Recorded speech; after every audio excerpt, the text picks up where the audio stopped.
Hello, this is Minotaur. I'm going to be explaining the effectiveness of each upgrade, and I think it's important to know some of the terminology before we start, such as linear growth. For each constant change in x, you're going to have the same increase in y. But for exponential growth, you're going to have a y value, but it's shifted by a constant k. And for the percent increase formula, this is going to be what we're using to compare upgrades with each other. We're going to take our value, subtract it from our previous value, divided by our previous value, times 100 to get a percentage. And this is going to show exactly how much percent increase in value that the upgrade is going to have. For our diminishing returns, this is going to be used to explain how much effort that we had to put in to get a diminishing amount of reward in return. And this is going to be seen in a lot of linear growth upgrades. Player speed is an example of a linear growth equation where every single upgrade is going to add a constant y value. It also shows a diminishing return because every single upgrade increases the percent increase compared to the previous example. Overall, it's a 31.88% increase for the upgrade, but the diminishing returns kind of reduce the effectiveness overall. I'm recording bullet speed in the amount of grid lines it takes a bullet to travel in 1 second. It is a linear upgrade, but it also has some diminishing returns. Honestly, diminishing returns on this one are not as drastic as some of the other ones. And at level 8, you increase the bullet speed by 50% overall. I lower my mouse speed as much as I can so I can get an accurate reading on the data. This upgrade really confuses me because there's two upgrades that influence it. You have bullet speed and bullet range. Each one of them, if you increase the upgrade to 8, will max the range at 13. Bullet speed and bullet range both increase the range by exactly 0.5 for each upgrade that is added onto it. So you would be expecting that if you have maxed out both bullet speed and bullet range to 8, you would get 17. But in reality, you get 19.25 range. It's really strange, honestly. The reason why bullet speed increases range is because it has a farther distance that it can travel. And for bullet range, it's not exactly increasing the range of the bullet, it's increasing the lifetime of the bullet. So it stays alive longer and therefore can travel farther. So none of them are actually affecting the range of the bullets, but both of them correlate to each other somehow, and it kind of increases the upgrade exponentially. So it's really weird. I have an equation written down right there so you can predict exactly how far each bullet will go. For reload speed, I am measuring in bullets per second to measure the upgrade. It starts at 1.4 bullets per second all the way to 2.6. So overall, it is an 86% increase. But it also has some diminishing returns. It starts at 10.71 from increasing to 1, and then it goes to 6.12% increase for 8, which is fairly a big drop off. But it's not as drastic as some of the other examples that we'll go to. Some hybrids use 7 reload speed instead of 8 just to conserve a level, so you would be missing out on 6.12% more reload speed. You would have to relocate that level to somewhere which is more than 6.12% increase in percentage. Build range is kind of self-explanatory. You start at 0 build range, then you go all the way to 2. The diminishing returns are extreme. You have it from infinite to down to 14.29. The infinite increase makes sense because you're starting at 0 to 0.25.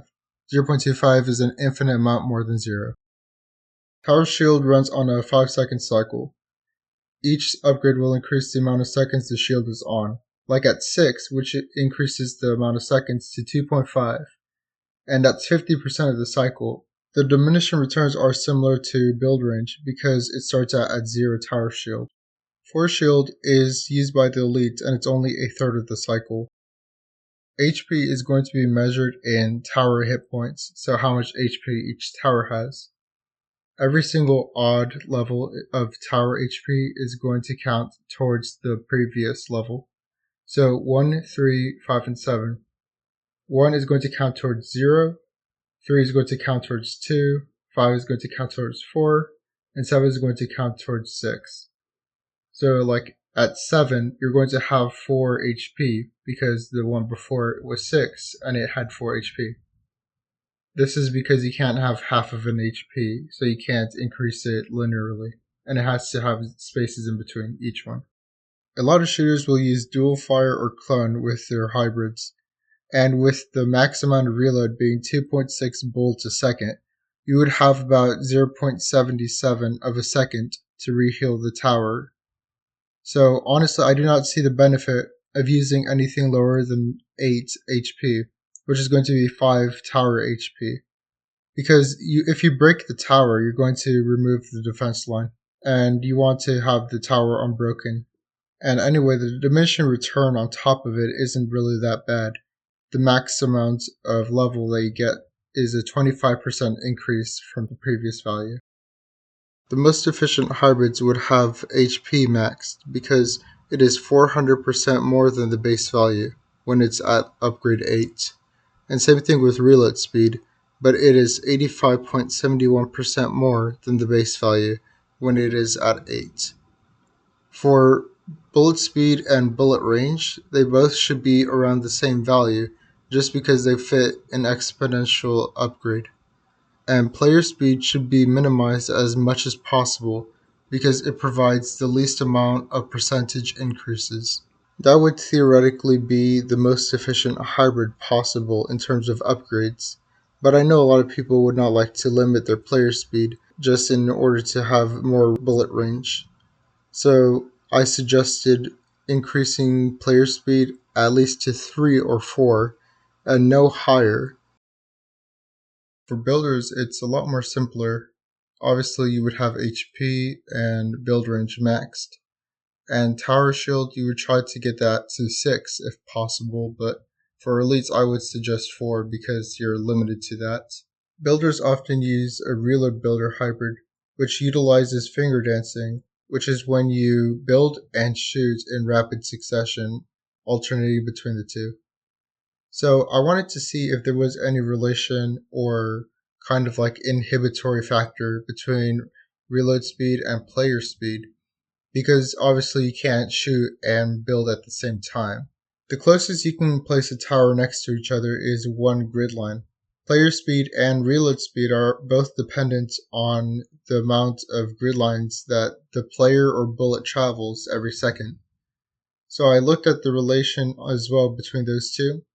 And the place where it seems like they align very well is at 4 player speed and 4 reload speed.